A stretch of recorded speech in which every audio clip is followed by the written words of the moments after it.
Hello, I'm Ronnie Eldridge. Welcome to Eldridge Company. In 1915, a group of women founded the Women's City Club because they wanted to vote and to be part of the city's political life. 100 years later, the club continues its tradition of activism and fierce advocacy to address the economic and social justice issues New York women face. Jacqueline Ebanks is the club's executive director and my guest today. Welcome. Thank you, Ronnie. The club is really lucky to have you. And we're going to talk about your background later. Yes. But I'm sure you can give a better description, a fuller description of what the Women's City Club is. It's important for me to say that it's a non-partisan, non-profit, activist organization. And we focus on multiple issues. And the real point for WCC is that we want to educate women, to inform them, to shape public policy so that they can improve life for all New Yorkers. And it's really important that we build a city that's equitable, fair, and just for all, that all its citizens can thrive. And I think that's an important mission for us. But what is equally important is that women need to be at all the tables in order to make this the best city it can be. And they need to be together. There's nothing like being in a room or in an activity with other women. With other women. And I think we advance each other individually, but also professionally. And I think when we build that education and we help create an informed citizen, that is really important because women also, with their caregiving role, help build other leaders. And that's why WCC is such a powerful force. Where do they come from, the women? How do they find out about it? At this juncture, women find out about it when other members tell them about it, the WCC, but women also learn about us on our website, wccny.org. And so when you visit, you learn about membership, but more importantly, you learn about the actions you can take to influence life in New York City. It's a very enriching kind of thing for the city also, because God knows we need more people to be interested in the government that is supposed to make the city a better place. And we need more people. As you know, in 2014, we were faced with the dismal report that 24% of eligible voters participated in the mayoral election.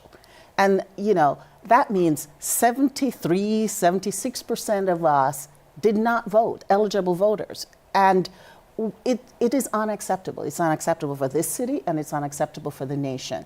And part of the challenge we recognize is information. Our world is so complex, and understanding what it takes to run a city like New York, as richly diverse and as richly complex, it's difficult for our citizens to comprehend it. And WCC is there to help bridge the gap, right? I'm always shocked I'm always surprised, not shocked, at how large the city is when I travel to another borough, how different the communities are. You can go down an avenue, Bedford Avenue in Brooklyn.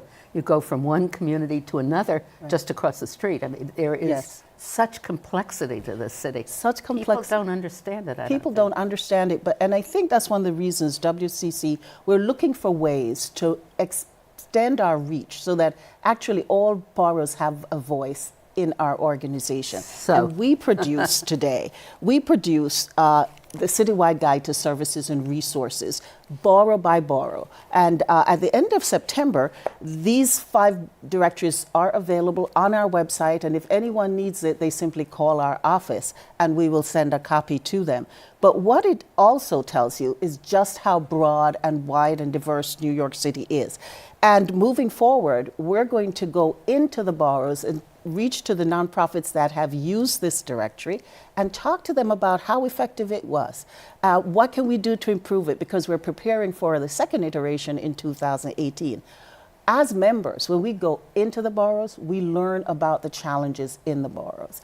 And we have a vision over the next few years that we're going to have borough-specific activities, because that's really going to be important for New York City. We're one city, but there's a lot of difference happening locally. And that local diversity, if you will, makes the city as powerful as it is. That's an enormous challenge. Do you now have members that represent each borough? Yes, we have members in all boroughs. It really is amazing. Our membership, the age range is as young as 18 and even younger at 99. So it's this broad multi-generational network of women representing all boroughs. And we come together to look at issues in 7 areas of interest: criminal justice, the environment, good government, health, housing and homelessness, income inequality, and public education. And we're really studying the policy issues within these areas that impact particularly negatively low and moderate income families, and also women of all races and age. And then we have public programs. I want to tell you about the Lunch with Legislators series that we have, because that's where we invite legislators to come in an informal setting and to speak with our members, to hear questions from them. And it's really enriching. One, because I think the legislators discover a resource in the city. We're here to support and advance New York City and to inform them about the challenges that individuals face and give them stories, but also supplement that with hard facts. And we're there to push them, to say, it's nice to have the goal, but we need to accomplish it. Do they come back to you to urge you to support specific things? They come back to us. Back and forth. It's back and forth. And we tell them, quite frankly, when sometimes the piece of legislation misses the mark. And encourage them to push harder. The other thing we do is we work in coalitions with other nonprofits. The important piece to our democracy is that people participate. And so in coalition, we bring numbers. And that's really the value of the work we do. So as an individual organization, we're mobilizing our members, we're educating our members, and as a member of coalition, we're bringing that force. Is that other women's organizations, or it's a mix? It's a mix. It's a mix. So what we're talking about, in a way, are policies that affect women, but they really affect families and everybody. But it comes from a woman's head, in a way. Yeah. Because, do you agree with me that... The thing about it is that we're not a monolith, right? There's a range of viewpoints. And one of the things we want to be able to build, which we really have lost, is this facility, if you will, to be able to speak with people of different viewpoints. I'm an African-American woman. I may define myself as a liberal, but there are African-Americans who are conservative. For me, that's a foreign construct. But I must be able to talk with them and educate them and learn from them. And I think you see this huge divide now in our country because we're unable. I was going to say, as you can see now in the way the government works, it's so polarized and they can't talk to each other. Absolutely. And the polarization brings paralysis and we get nothing done. And the burden is placed on low-income families. The burden is placed on single mothers. The burden is placed disproportionately on people of color. And that's why we have to learn to listen to different ideas. And it enriches the democracy. That's the key point. Nobody has control of what's right. We're learning as we go. You mentioned criminal justice, and I'm very interested in that area.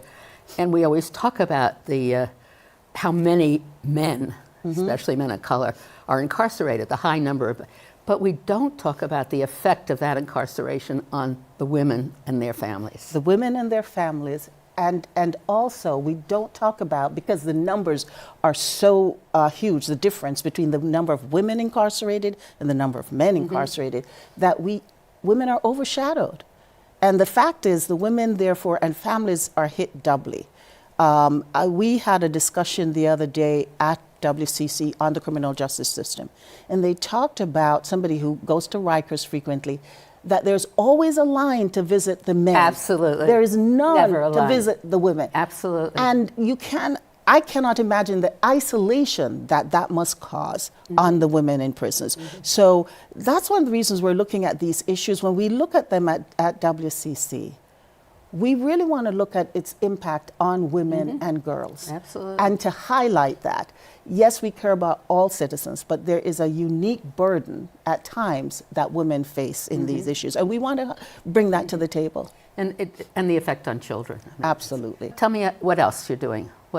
I talked about publications. Let me talk about our task forces.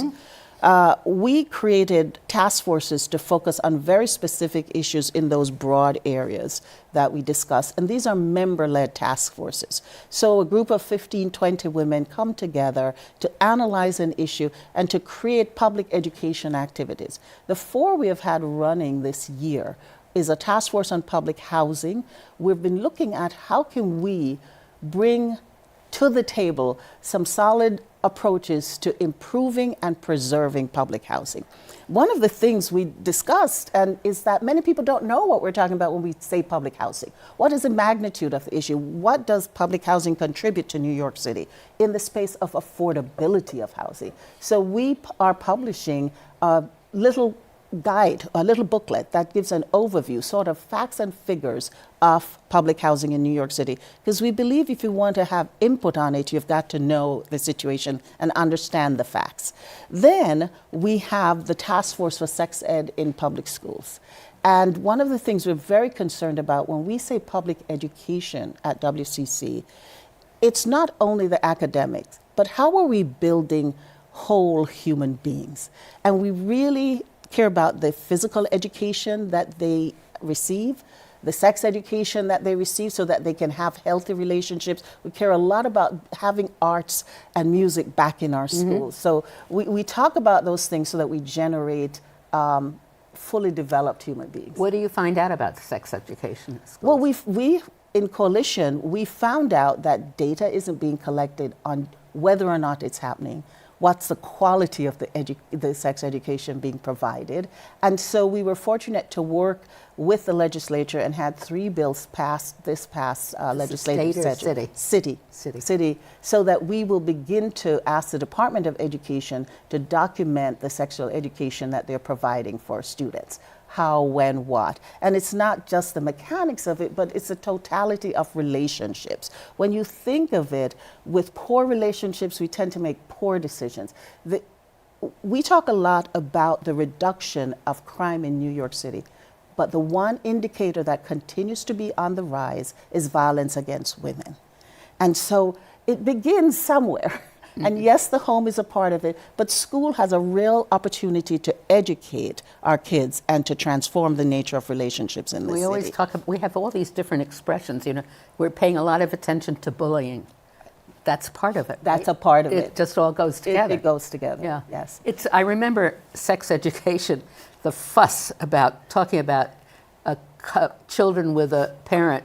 2 parents. Do you remember that fuss yes, in absolutely. the city? So absolutely. that's so passé now, right? It's passé. It's illegal. It's illegal, but we still find that the education isn't happening. And one of the things that I remember that fight back in the early right. 90s myself, and we've become convinced that parent education as a part of this process is key.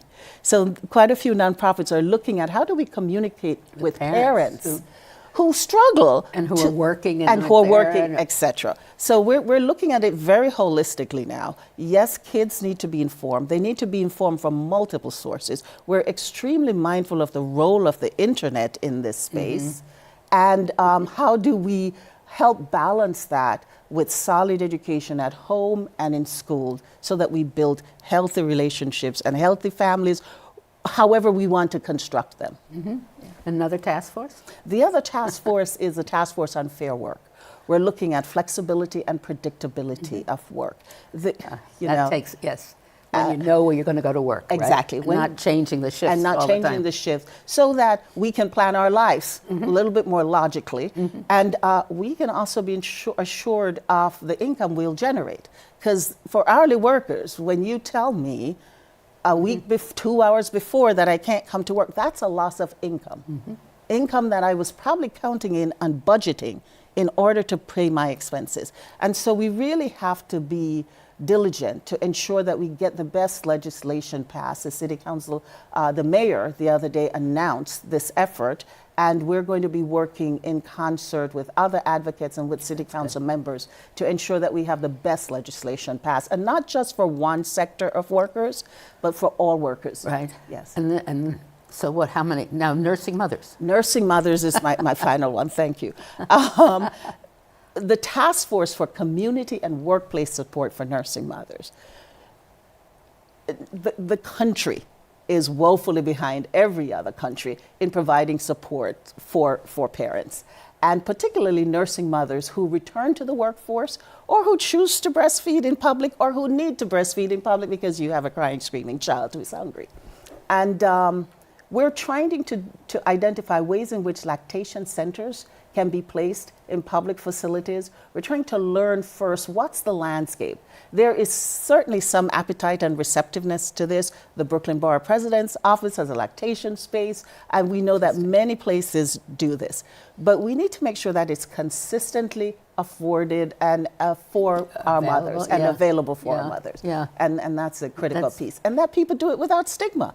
It's a natural part of life. So how do you pick a subject like that? Is somebody there a nursing mother who's faced it, or do you get people who are professionals in fields? Yes. So the issue comes in multiple ways, but it's driven by our membership. And it's also driven by staff through analysis, recognizing sort of critical need. Okay. And so the nursing mothers issue came through one of our members very interested in health, and recognizing that children and need the breastfeeding in order to build sort of a strong, healthy life.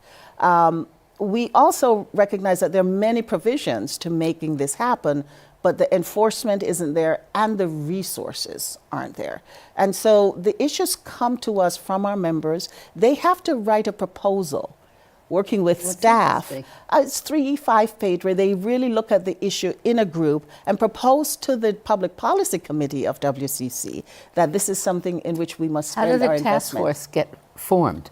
Does the volunteers. task force come after the subject or before the subject? Either. It can be generated in either way. And how often do you meet? Oh, they meet monthly, and they meet as frequently or as infrequently, but mostly everybody's been meeting monthly, and they probably only take 1 month of the year off, which is August. And but everybody is doing study, research, meeting, and then we bring experts to the table. So if we see a book or some, being published on it, we bring that expert to the table. We also then create these public forums where we invite other nonprofits and the general public to participate. So when we did criminal justice, and we were focusing on Raise the Age, which is raising the age of criminal responsibility so that 16 and 17-year-olds are not treated as adults, we had held a public forum. And we brought the Correctional Association to the table, the Citizens Committee for Children also, and then that was a broad forum with about 40 to 50 attendees where we really discussed for the general public this critical issue. Once we did that, we launched a postcard writing campaign to our legislators. And we're going to return to that issue this year, and that's a state level issue. I was going to say, that's a state level. Yeah, because we were unsuccessful and have been for And the do you past include the governor? Absolutely. Absolutely. Yeah. He is definitely at the table. There is a move to do that, isn't there? Yes. So we are a part of that coalition, the Raise the Age Coalition in New York State, but we also, as a part of that coalition, create our own events to really broaden the knowledge base on this issue. How do we increase the desire of women to do this? I think the desire... in 1915, there was an urgency. You wanted to vote. Right. You wanted to have a voice. Now, as you said, you have the right to vote, but only 25% of the people vote. Vote, right. How do we convince people? I think people are convinced. Affected by these issues. I think we don't have a problem recruiting members.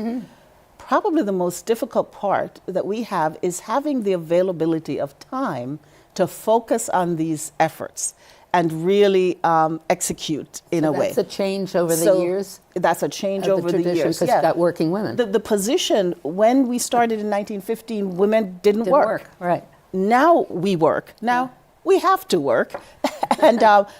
And therefore, that creates an added complexity. So when we could in the past, meet at 10 a.m., we're meeting at 6 to 9 p.m.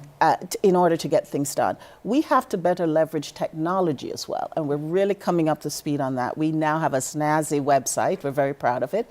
But we're also leveraging social media, the Twitter accounts, Facebook accounts, and participating electronically. But I find that young women, middle-aged women, older women remain urgent about the need for change. And WCC is helping to craft a 21st century, what I call civic engagement model, which leverages old technologies and new technologies. I like to think of us as high tech and high touch. As we move into technology, many people are still saying there's a value for the social component of our work. Definitely. Just bringing us together It's that to whole talk. group And support. we have to do that as well. So we're trying to truly balance this. And that's why, and before I go on, the resources, the tools we produce are critically important, because when we produce our guide and we send it out to our members, they believe and find that they're investing in something that is advancing and creating change. So I think our members are very engaged. I think more people want to be engaged. We have the issue of needing additional funding and financial support to ensure that we can extend our reach. Yeah. Well, you know how to do that. Well, yes. To look for it. You have an extraordinary background. You were born in Jamaica? Yes. And how old were you when you came here? I was 20 when I came Oh, here. so you had already gone to school. I had gone to school and completed the first year at the University of the West Indies there. So I came and wrapped up my education here.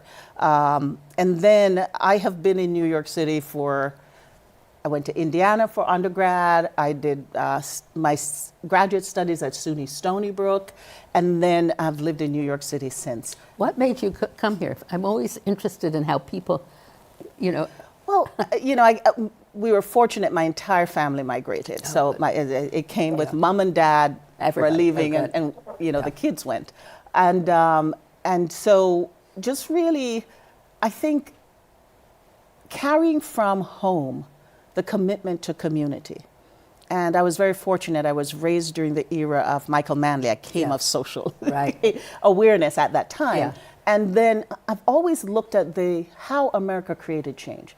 This idea of civic engagement is at the heart of this country, from the Boston Tea Party through to the Civil Rights Movement. Yeah. It's always been people that drive the power that be to create change. Exactly. And that's why it's critically important that women come back to being relentless advocates. We cannot, once we have gained a victory, we cannot stop. We have the responsibility of educating those coming, or else we'll find ourselves exactly where we are. We seem to have retreated. We have to go back to regain the gains we thought we had secured, and we have to push forward. And I think that's the urgency that remains. The issue of pay equity. We're part of an ERA coalition to ensure that we have the Equal Rights Amendment. And every year that bill is introduced into Congress. Who knew? Now we need to have this coalition to ensure that we protect women's rights in this country. Do women in the organization, I mean, does the tradition of the organization push them? The tradition absolutely does. Yeah. As we're celebrating our centennial, we're looking back a lot on history to recognize that Frances Perkins was one of our founding members, not just a member, a founding For people who member. don't know, she was Secretary of Labor. She was the first female cabinet member, and the Secretary of Labor who gave us Social Security, unemployment benefits, child labor laws. We're living on her legacy for 60 years. Also in our membership was Eleanor Roosevelt, who was legislative director for 5 solid years, working on bills. Isn't that incredible? Fascinating work. Lillian Wald, who created Henry Street Settlement. And as we did our research, I learned that she was a co-founder with W.E.B. Du Bois for the NAACP. So recognizing these incredible women who at the time had no opportunity to vote, but were absolutely determined without the right to vote, they were going to have a voice. We have the right to vote. It is essential that we continue to have that voice. We have to understand that we vote, that we elect officials who are responsible to us. They are accountable to us. We're the bosses. Exactly. Thank you so much, Council Member. Right. And I think that's what we miss. Yeah. I think that as citizens, that's what we miss. And we need to remember that, in essence, we pay you. Exactly. And we want to be bosses who understand and are supportive, but we expect accountability. And there are lots of things left undone. And I think women, in this democracy, we have a need and a right to step up and to support our legislators, but also to say, you're missing this aspect of it. we're still, 74 cents, 75 cents Yeah. on the dollar. It's like, get over it, Yeah. So we need to create those changes. So continue. You've worked mostly in nonprofits, or always? Yes. No, yes. you worked for a bank. Well, I worked for. What a great job. I worked for Citigroup, actually doing the same thing I do in nonprofits, Yeah. which is to extend the resources of the financial institution to low and moderate income communities. And in that space, I worked with national nonprofits to create programs so that we could create financial products that help the unbanked become banked, that help people own homes, that improve credit ratings for the citizens of this country. So I've always done the same type of work, but throughout every sector, nonprofit, philanthropy. I was a grant maker with the New York Women's Foundation, investing in women and girls and programs that advance economic security. And the United Way. And the Let's not United forget Way that. of New York City.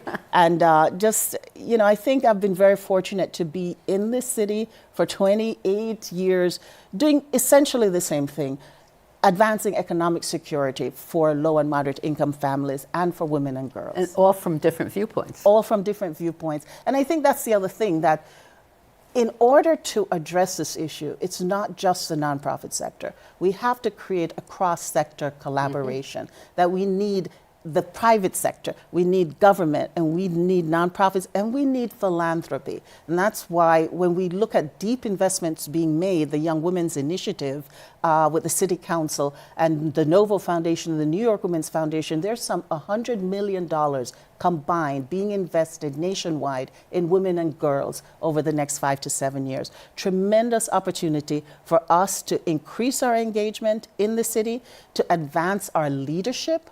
And that's the other thing that WCC wants to do. We're creating a policy advocacy and leadership institute. Now, where do you meet? We meet in many places, but our offices are at 40th and 6th. And how often does the whole group meet? The whole group is 300 plus people, Yeah. so we never You never at have any a whole point- membership. But we do have an annual meeting. October 26th is our annual meeting and where this is year. that It's gonna going to be? be at the International House and 500 Riverside Drive. Really fortunate that Heather McGee, president of Demos, will be our keynote speaker. So And everybody's welcome? everybody's welcome. There will be a small fee for non-members, but everybody's definitely welcome to come. Again, visit our website, wccny.org. So we've come to the end of this program. Thank you. I guess I have to rejoin. I haven't joined for a Please long do. time. But Please do. what a fortunate thing to have you as the executive director. And I'm really fortunate to be there. And the organization sounds terrific. Thank you. Thank you, Ronnie. Very good. Real pleasure. Thank you.